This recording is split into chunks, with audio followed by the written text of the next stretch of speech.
Hey guys, it's Ruby Phoenix with the Triple Crown, and today I wanted to talk about the top 10 kinds of players in horse riding tales. Number 10, the endless miner. There is always that player with chat disabled and music bumping. Don't get upset if they ignore you in game. We have all been there. Endlessly mining. Number 9, the Club Point Master. If you are in a club and you want to be the top 100, you have to have most of your people making at least 3 to 5,000 points, and you need a handful of them who can earn more than that, like 5 to 10k. These players always seem to be working at getting points and rarely have time to do anything else, or they bought gems. Now, I'm not big on pushing gems.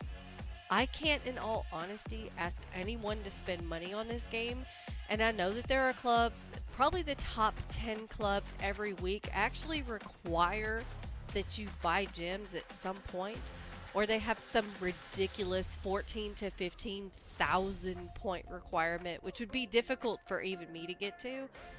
But the club point earning machines that most clubs have, those guys who earn 5,000 to 10,000 points a week and they never buy a single gem, these guys are 100% underappreciated.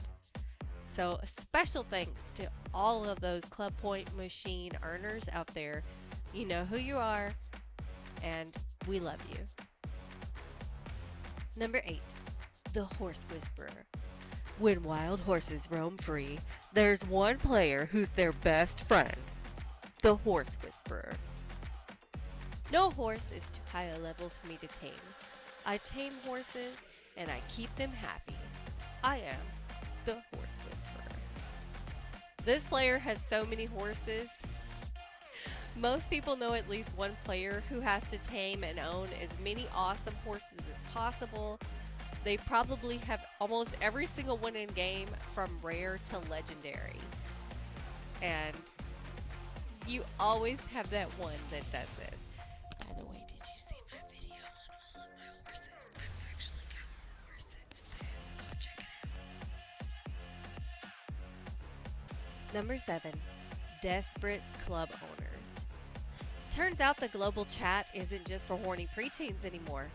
Oh my god. Look at all these super desperate club owners. There is a better way to start a club. Step 1, have firm rules and boundaries in mind, but set the point requirement to something that you can get. If you can't work as hard as everybody else, or you can't also earn your own 10,000 point requirement, then don't ask other people to do it. Simple. Step 2, be nice. That's pretty basic, but it goes without saying that most club owners are not very nice. You need to be understanding. You need to understand primarily that this is a side game for people to play in their off time. It's not a requirement that people come on and buy gems and make an obscene amount of points and do all this crazy stuff. They're not going to be able to do that on a consistent basis. So be mindful, be kind, and be understanding to the players in your club. Step 3, work hard and earn as many points as you can. Admit only the players you want, but start earning points. If you aren't on the board, you're going to be harder for people to find you. And this kind of ties in with rule 1, which is don't ask people to do things that you're not willing to do. So start a club, set firm requirements, and get to work making points. You'll get on the board fast, people will understand where you're coming from, and you don't have to bombard them in global chat. Number 6, the please, please, please, please let me in a club player. Look, I know you're excited to get to level 3, but go play the game for a little bit. Look, it's nothing personal. Lots and lots of people play this game for 2 weeks and just stop. I don't want that for the club. Sorry. There are clubs that will take you And to regular high level and high CP earners, please calm down. Breathe. Relax. You'll get picked up. You may miss a chest here and there, but you will get picked up. Go mine. I know you are just as out of resources as the rest of us. Number 5, the players who are forever role playing. We all know these players who seem to never stop role playing. And I've been there. I like to sometimes mine and watch a really decent role playing session. I've actually seen some really intricate role playing in the game. Like, it goes far beyond I caught a horse and the horse breaks free and runs off. It can get very intricate, it can get very detailed, and it's actually pretty cool. And I've seen other YouTubers like cut sections of that role play and post it on YouTube, and it's nice. I don't mind it at all. It's just that we all know that one person who's always wanting to role play, and they never seem to stop. But I get it. This is a really great, fun game to do that in. So there's that player. Number 3, the glitch queen. There's always a glitch queen. There's always somebody in a room somewhere. They're not very difficult to find, who know how to do all the really cool glitches. They can ride underneath the water basically and get to the flying competition place without actually just flying there. Or they can do the first person view glitch, which I personally love because I'm able to use it to film dressage.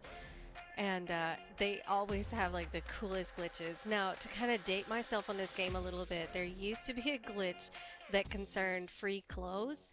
And I don't want to describe it because I have heard of Foxy booting people off the game for describing certain glitches. I know that there was another glitch where you could basically pick whatever horse you wanted when you open the chest. I'm not going to say anything else about it. This one, I personally know people who've gotten kicked off for doing the glitches. So I think if they're fun, yay, cool. But I think if a glitch starts taking advantage of certain resources, I'd be really careful using it. Number 2, the my horse is hurt role player. How lazy is this? This is so fucking lazy. I don't even know where to start. Look, if you want to role play this, all you have to do is get a horse, dismount, click animations, and tell your horse to rest. And your horse will rest on the ground.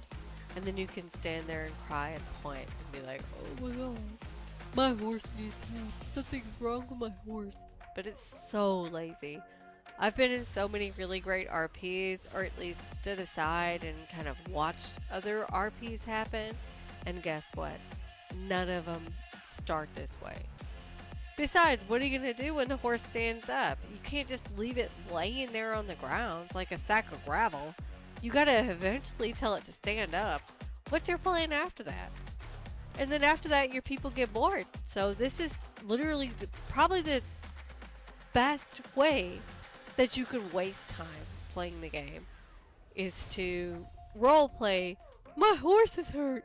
You're wasting everybody's time. It's not fun. Please stop. Number 1, the I need a boyfriend player. Look, this one is just, I don't know. This game is called Horse Riding Tales, not Tinder. There are dating apps. So if you're like a young teen or maybe even in your 20s or whatever and you're looking for a boyfriend, there are places to go. Why are you hunting down a boyfriend when you're surrounded mostly by 8-year-old girls? That's kind of gross and lame. And ladies, here's a top tip for you. Boys don't play this game, okay? And the handful of them that there are that do are being bombarded. They basically got their pick of the litter. So, well's dry over here, sweetie. Move on. Alright guys, that's going to wrap it up for me. Let me know what you think down in the comments. And as always, if you had fun and you like what you saw, please click like, share, and subscribe. Thanks for watching.